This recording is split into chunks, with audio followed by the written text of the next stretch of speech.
Yes. So last class we have gone through string buffer and string. So there is another component called string builder. The string builder is similar to string buffer. The thing is string buffer is synchronized and string builder is not synchronized. That's the major difference between the string buffer and string builder.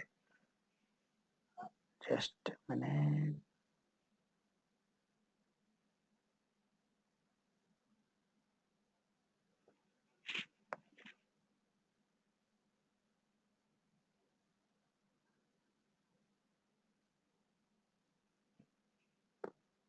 I'm just searching for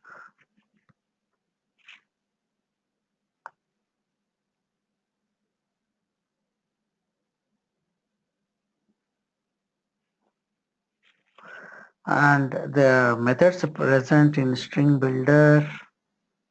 1 minute. I want to confirm.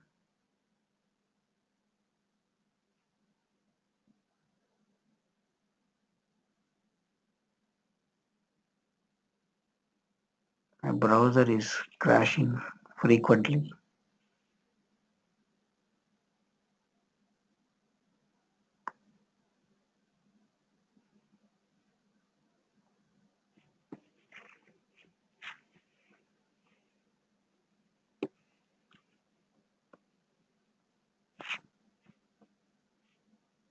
String buffer and string builder.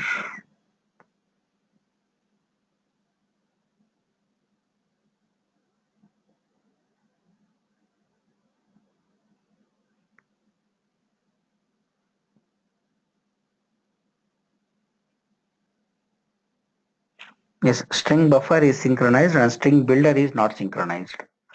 So the thing is, string buffer methods are synchronized. It means you can use in multi-threaded environment. And I believe I have already explained you what synchronization is, right? Do you remember? The railway reservation counter, I have taken an example, and the availability of tickets I have explained by using synchronization. Remember? No. No, I should have explained. Let me check.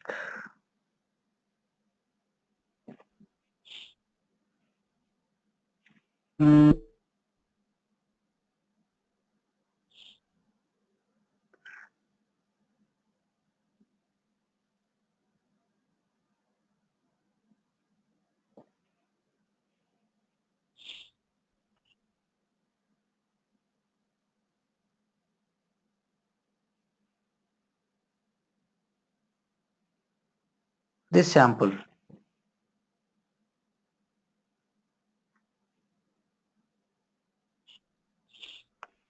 Do you remember I explained about synchronization? No? I think you didn't.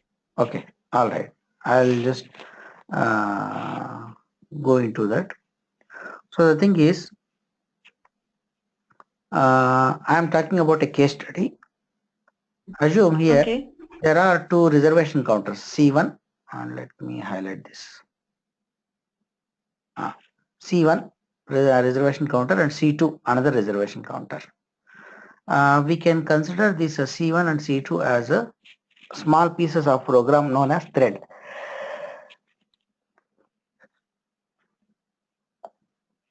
So here threads are nothing but a part of a program which can execute independently and they are faster in execution. So program is like I suppose if I write a program like printing numbers from 1 to 10, that is one program, and printing numbers from 100 to 200, that is another program. I can break the program into multiple pieces. Each piece can be treated as a thread, that is nothing but a part of the program. So threads are independent in execution, and I am assuming that counter 1, counter 2 as two threads. Here, a passenger here approaches at counter 1 and asks for a ticket on so and so date and so and so journey. the counter 1 thread will look into the availability of tickets. Over there, he finds that there is an availability of one ticket assumed. So he gives that one ticket. So let me change that to 1.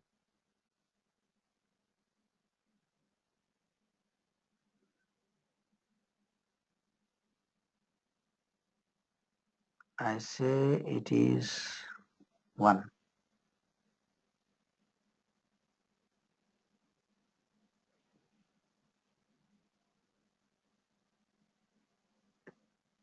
Look there, assume there is one ticket, only one ticket available, and that one ticket is being given to this passenger. Meanwhile, what happened is at a counter 2 reservation counter, another passenger approached the counter and he also asked for the same journey, same time, same journey. Now, the counter 1 person is printing ticket for the passenger who asked the ticket. Meanwhile, the counter 2 person, I mean the person at counter 2 has asked for the same ticket. Now counter 2 thread will look into this availability. If you see, the availability is 1 over there. So by looking at the availability, the thread at counter 2 will start generating the ticket for the passenger who has asked for the same ticket. Now in this case, what happens is the same ticket, one ticket would be generated to passenger 1 at counter 1 and passenger 2 at counter 2, which in real time should not happen. Because if there is one ticket, it can be given to either counter 1 person or counter 2 passenger, depending upon whoever has come first. So, but here the same ticket would be given to both the passengers, so which should not happen. And this kind of scenario should be avoided actually. Now I am explaining you how to avoid this kind of scenario using synchronization mechanism. Now the counter 1, counter 2 remains the same. The passenger at counter 1 will ask for the ticket, a journey on so and so date, so and so time. Now the counter 1 thread will look into the availability. Yes, there is one ticket available. Now what happens is the counter 1 thread is going to lock it. Look here, it is going to lock with red in color. So it is going to lock it. Now the counter 1 thread is going to collect the details of the passenger to print the ticket. Meanwhile, what happened is another passenger at counter 2 has asked for the same ticket, same journey. Now the thing is, the counter 2 thread will try to access the availability object here. This counter 2 thread will not be able to access the availability because there was a lock already posed by counter 1 thread. In that case, counter 2 thread has to wait in the queue until the lock is released by counter 1 thread. Now the counter 1 thread will print the ticket for the passenger and it will update the value of 1 to 0. So in that case, what happens is this one we will not get. It will be updated to 0 like this. I mean this which I have here. Now the lock would be released. The counter 2 thread which is in queue will now access the availability. It finds the availability as a 0 because the one ticket that was available is given to a passenger at counter 1. Now counter 2 thread will say to the passenger that the ticket is not available. So by introducing synchronization mechanism, we can avoid such abnormal scenarios. So what this synchronization will do is, it will allow the threads to access the shared objects one by one. It's not like all the objects are all the threads are accessing simultaneously the shared object. Instead, it will allow the accessibility one by one. That is what synchronization is. Are you able to understand what synchronization mechanism is? Yeah. Yes. Right. Now the same synchronization in Java, how we are achieving is, in Java we are achieving in two ways. So let me write here.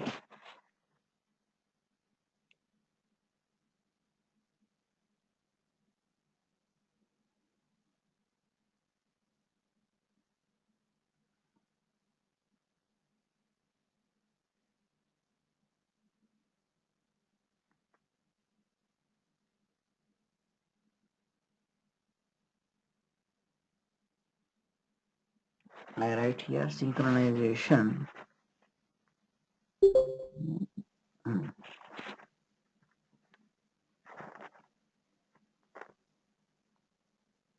Synchronization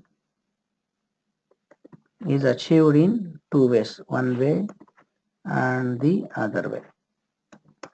One way is by qualifying the method name with synchronized keyword. Synchronized keyword. That is, generally we have methods, right, like void do something. Assume this is a method.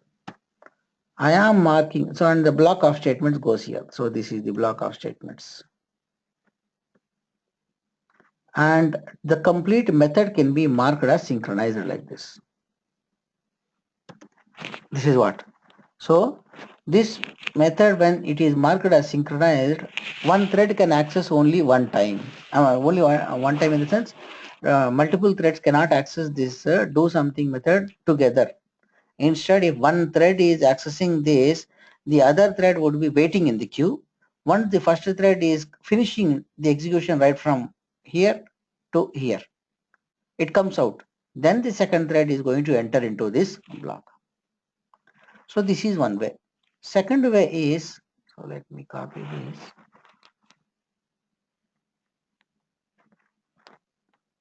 Using synchronized block we say.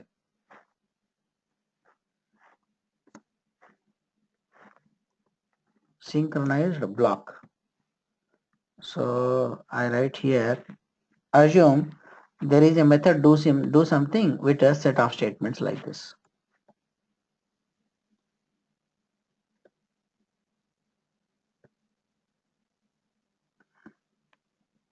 Now what I am doing is some portion of the statements I am marking as synchronized. So here you can see synchronized, but the current object, and my synchronized goes here.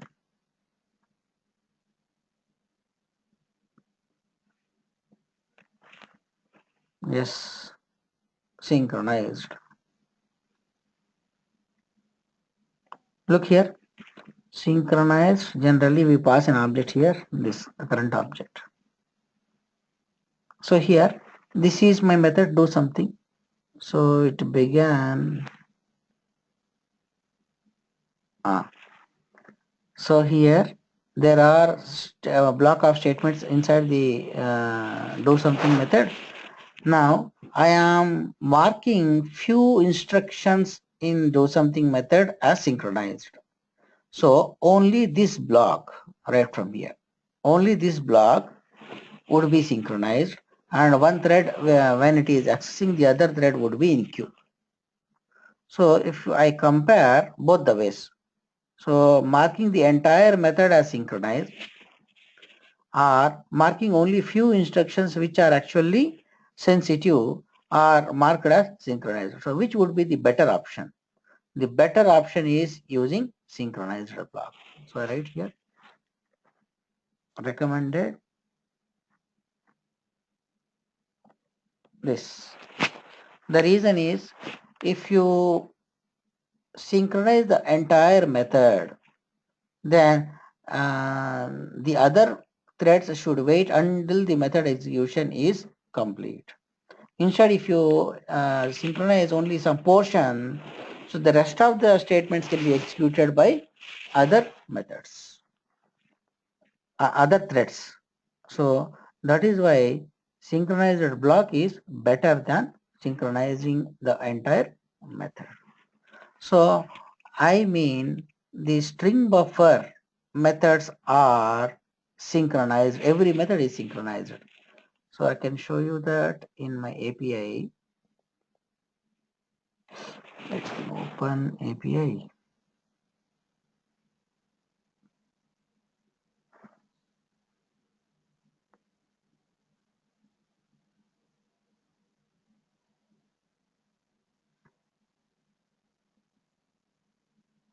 Yes.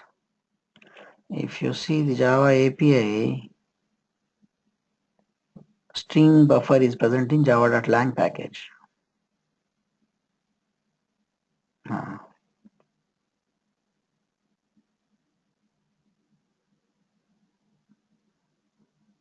String buffer. So my string buffer superclass is object class, and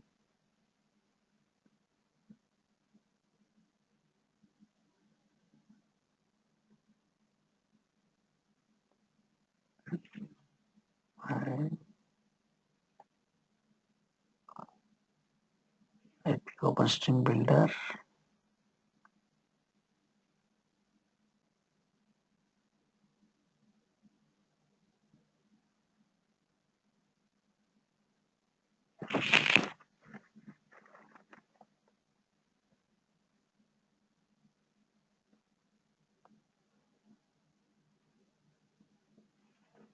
Let's look here.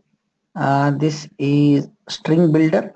String builder present in java.lang package, and the methods are, you can see here, append, overloaded append, and all the methods. So all these methods are present in string builder as well. I open string builder. Yes, all these methods as it is, they are present. The only difference is string buffer is synchronized and string builder is not synchronized. That is the difference. So we say string builder is a drop-in replacement for string buffer because the entire methods are present as it is. And whenever you are working in a multi-threaded environment, then you can prefer string buffer in place of string builder. Suppose you are not working in a multi-threaded environment and you focus on performance, then we go for string builder. So any synchronized component would be slower in performance compared to non-synchronized component. Please do remember this particular point. So I want you to execute samples using string buffer API. So let me close this.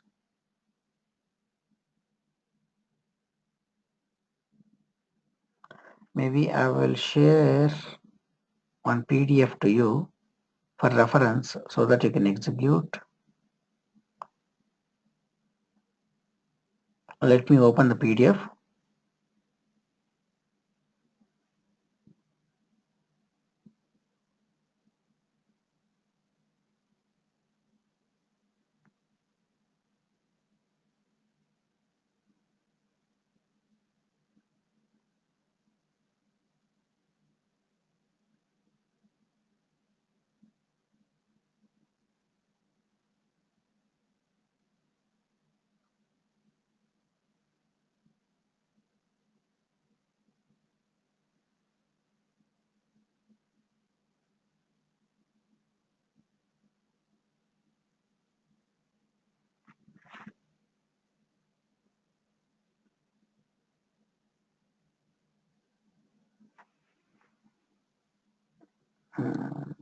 I'm opening it online. Hold on.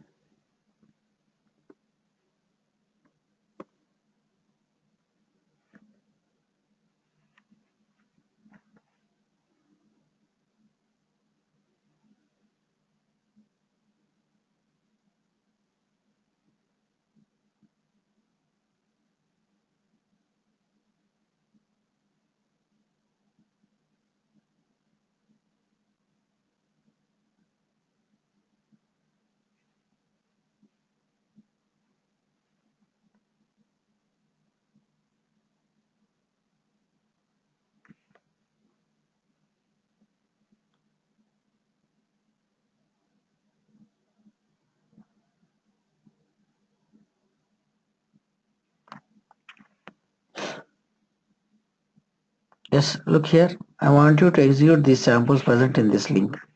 I'll share with you a chat box. Please copy and store it. Did you receive the link?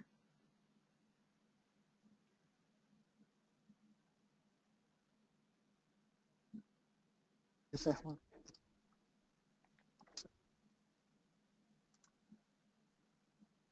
Okay.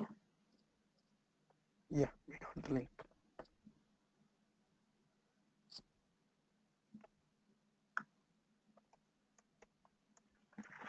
Hello. Hello, are you able to hear me? No, the voice is very low, Mehboob. If you are able to hear me, it's okay. I'm going ahead. Okay. Okay, Fine. okay, I'm I able to will hear you. execute a small example. Look, I believe I have executed the sample. I mean, I instructed you to use string buffer in comparing double equals and equals method comparison. Did you check? Look here, I have noted this also here. Did you find the results of comparison string and string buffer using double equals and equals method comparison? Did you try? I didn't actually. Not tried? No. And So I will do it in that. okay, do you remember that I have assigned this task to you? Yeah, yeah, yeah. Okay, Mehboob, did you try? No, fine. Okay, all right. Now I remind you, I want you to try this and observe the results given by string buffer comparison using double equals as well as equals method. Okay. Now I am writing one example here using string buffer. So string buffer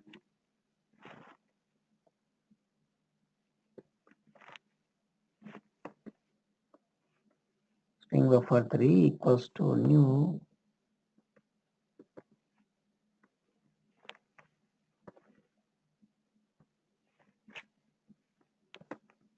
hello world, I say.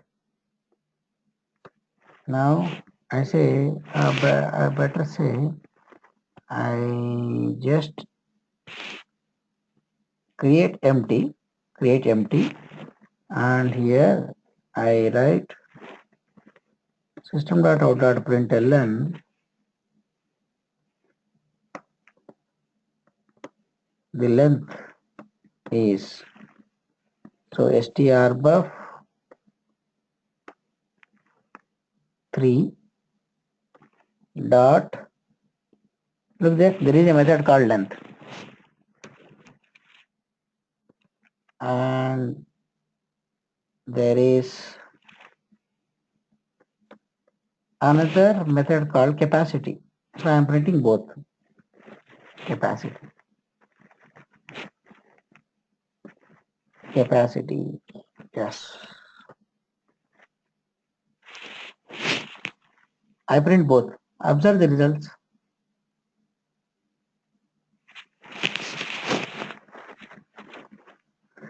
The length I have created empty string buffer, so the length is 0. There are no characters in it.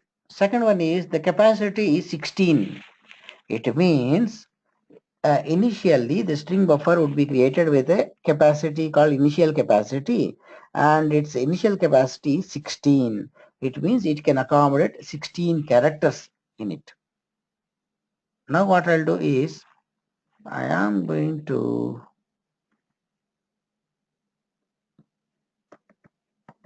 write hello world. Oh, sorry. I should create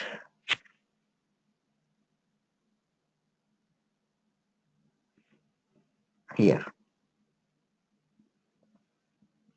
strbuff3. I have given hello world, and the length, of course, brace is missing.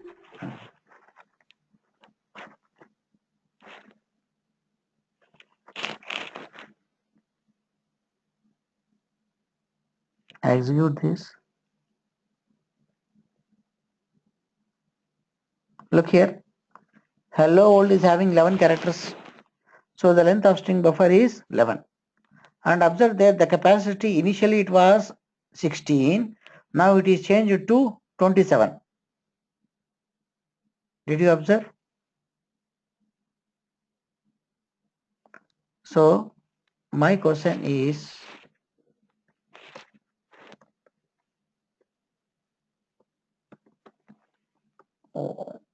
why, or better say how, the capacity changed to 27? I want you to explore and find the solution for this. So I am assigning you two tasks. One, this one.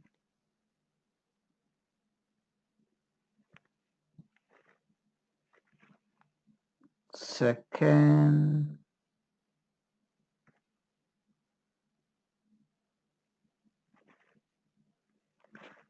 is comparing buffer using double equals and equals method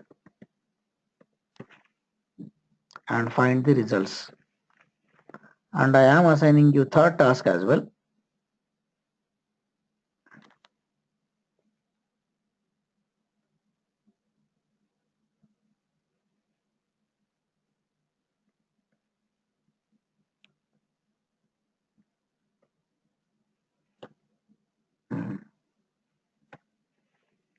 Third is execute samples provided in the link. Yes. So these are the tasks I am giving you and I want you to execute them. Maybe you can take time. If it is not possible to cover that in a day, you can take 2-3 days time. Then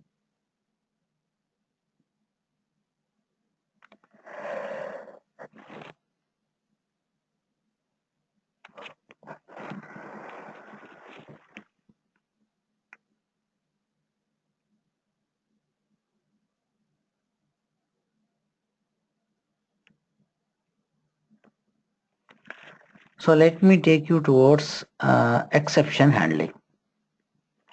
So exception handling is a mechanism that will take care of any abnormal situations that occur during execution of your program.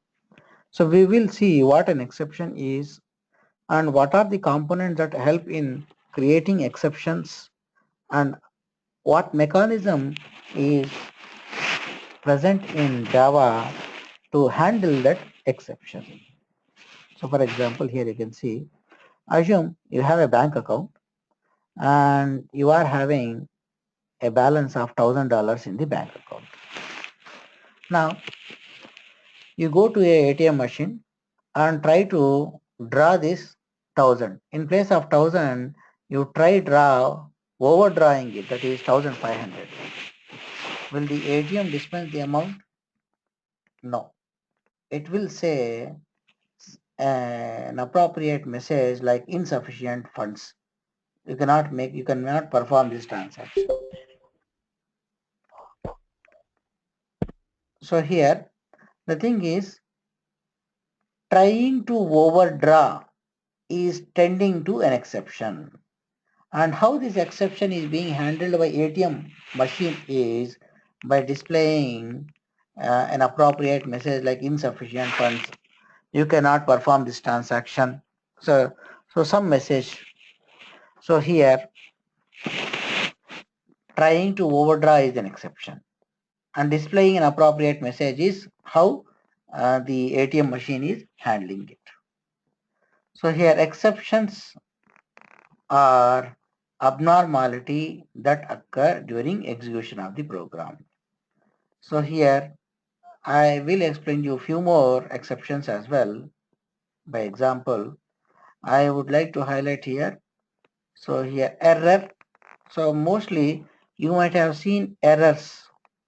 Errors are the things that would occur due to your wrong syntax in the program. So when you type wrong syntax, then it will lead to compilation error. And these are due to mistakes in the grammar of the programming language. So that's the difference between exception and error. Exception is handling through some mechanism, whereas error can be rectified by following the grammar of the programming language. So here I have explained you the overdrawing the amount from your account using uh, a debit card and ATM machine.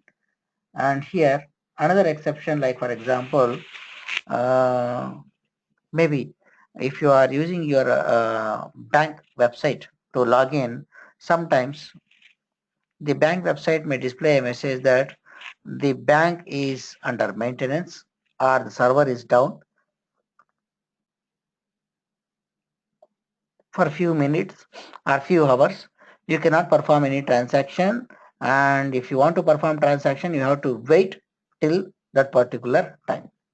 So these messages are already displayed on your bank website when you try accessing. Or sometimes what happens is some banks will maintain their application somewhere in the midnight also. So I have seen some banks maintaining daily somewhere at 11:45 p.m. midnight to 12:15. So 30 minutes they use to maintain, and during that 30 minutes we are not able to log in, and they clearly display the message when you try to log in between 11:45 and 12:15 midnight. It will display a message: you cannot log in between this period, that is 11:45 p.m. to 12:15. If you want to log in, then you have to wait till 12:15. The bank site is under maintenance. So here those messages that displays that the bank site is down or maintenance is also exception handling mechanism, where the bank site is displaying that exception handling message. That is another example. Then database is down. For example, if you are working with a database and you are trying to connect to database, for some reason the database is maintained by the administrator or the database may be down. In that case, you are not able to connect to database. When you try to connect, it will show a message that the database is down or the database is under maintenance from so and so time to so and so time. Then another example, for example, you have D drive on your machine. In D drive, there is a file abc.txt file, and you have written a program that would open this abc text file and put some contents into it, save the file, close the file. So this is what your program is doing. Assume unfortunately one of your friends have deleted this abc text file from D drive, or they might have moved this abc text file to E drive or C drive. Assume you don't know that, and you started executing the program. Now your program will try looking for abc text file from this location, D drive location. It will not find the file because it was deleted or moved by your friend unknowingly. Now in that case, your program will continuously look for such a file which is not existing. Then in that case, the program may crash, or it may get into infinite loop where it is continuously looking for that file. So this kind of situation should be avoided. So in this case,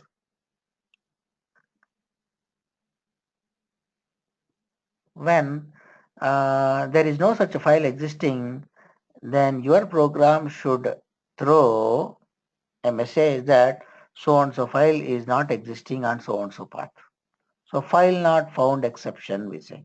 File not found exception. So this is also another exception. And when we talk about exceptions, there are two types of exceptions. One is compile time exception, other one is runtime exception. So here I will show you the hierarchy. Yes.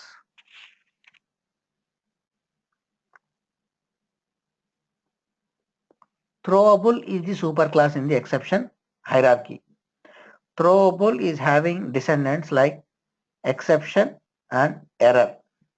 So these are the descendants, and exception is having further subclasses, IO exception and runtime exception. So these are the subclasses of exception. So here compile time exception and runtime exceptions. Compile time exceptions are also called as caught exceptions. Caught is the past form of catch. Caught exception. And you can see here during compilation. So these compile time exceptions would occur when you compile your Java program. And these compile time exceptions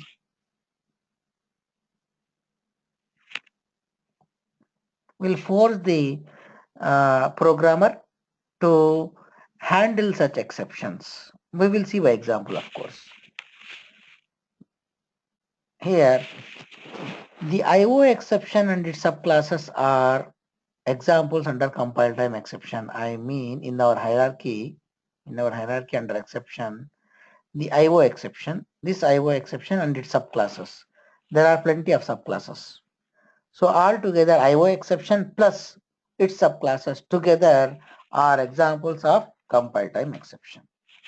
Then error and its subclasses plus runtime exception plus its subclasses together are examples of runtime exception. Here I saw runtime exception. Runtime exceptions are also known as uncaught exceptions. And these exceptions are not handled. We cannot handle these runtime exceptions. And let me tell you some examples under compile time exceptions and runtime exception. Under compile time exceptions, there are examples which are already predefined and they are available in Java API. They are file not found exception, which we already have seen. I explained you about file not found exception. That is your friend deleting the file and you unknowingly executing the program, and your program tries to find such a file, and that can be handled by using the file not found exception mechanism. Then SQL exception. SQL exception is something like your Java program talking to database, maybe to fetch the data or update the data. So in that case, if you are making maybe SQL queries syntax mistake, then it will throw a SQL exception. And class not found exception. So class not found exception is something like you are using some classes that are developed by some third parties, and you are using those classes in your program, and you have to use the third party related some plugins, some jar files also. Suppose if you are not using, then it will throw a class not found exception. So all these are examples under compile time exception. Then runtime exception. Arithmetic exception. So this is one exception. When you perform arithmetic exception, like for example, you divided a number with a 0, which in mathematics would lead to infinity. So such infinity cannot be handled by Java. So it will throw an exception called arithmetic exception. Similarly, null pointer exception. So null pointer exception also I have already told you.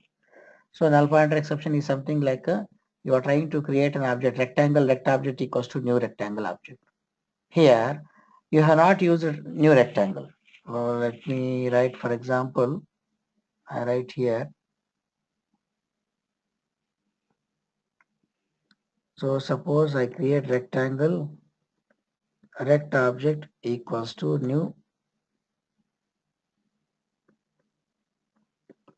rectangle. This is how we create. In this case, what I am doing is you just created a reference variable, and you have not used the new operator over there. So this reference variable is nothing but a remote control for us.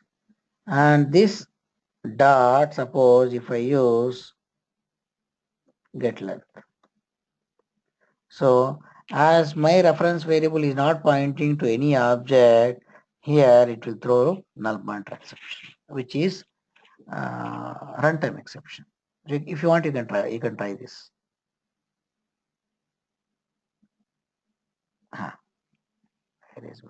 Okay. Arithmetic exception, null pointer exception, class cast exception. Class cast exception is raised when you are what is that? Downcasting the objects from one object to another object. If it is not compatible, then class cast exception occurs. So here I have explained you error plus runtime exceptions and its subclasses. Together comes under runtime exception. So I want you to memorize this hierarchy so that at any point of time you are able to figure out what compile time exceptions and runtime exceptions are. And I will explain another example about runtime exception, a real life scenario. For example, you are writing your class 10th board exam. So class 10th board exam in your childhood is a very critical one. So over there, and the exams have started and you are about to give your first exam. When you are trying to give your first exam and you are about to leave from your home to your school to give the exam, your mother at home will check with you that you are carrying a admit card, that is hall ticket card, with you or not. Suppose if you don't carry, then you are not allowed to write the exam. So your mother will generally check that whether you are carrying the hall ticket with you. And your mother may also check whether you are carrying a spare pen along with you. If it is a mathematics exam, assume, then your mother would cross check whether you are carrying geometry box. Suppose if it is a science exam and you need calculator, and your mother would ask for calculator whether you are taking or not. So mother checking at home, all these things can be treated as compile time exceptions. So which they are cross-checked before you give the exam. Your exam duration is 3 hours, assume, between 10 and 12. So the program execution time when we compare to is, that is 10 to 12. So here at home itself, mother cross-checking with you with all these things whether you are carrying or not is known as compile time exception. Now, okay, compile time exceptions are handled. So you say you cross-check with your geometry box, calculator, and you say, yes, mom, I have already taken, I have kept it safely in my school bag. Now you go, you start writing the exam between 10 and 12. Somewhere at 11:25, a terrorist will drop there and will start shooting, firing at all the people over there. So which has happened all of a sudden, which you cannot handle immediately. So such is an example for runtime exception. Another example for runtime exception is somewhere at 11:03, an earthquake occurred where you cannot handle that earthquake. Simply you have to go with the earthquake, that's it. So that is also can be treated as another example for runtime exception. So I hope you are clear with exception, error, types of exception, and some examples for types of exception, compile time exception and runtime exception. Is that okay?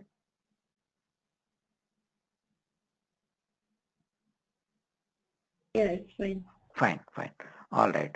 And then I will continue how to handle this exception and how many ways are there to handle the exception, and we will write examples using this exception, and we will also write our own exception, custom exceptions we say.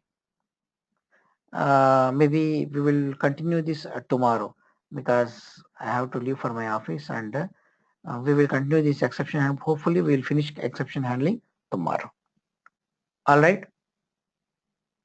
Okay. Okay. Bye. Okay. See you tomorrow. Bye. All right. Bye, Mohammed. Mehboob.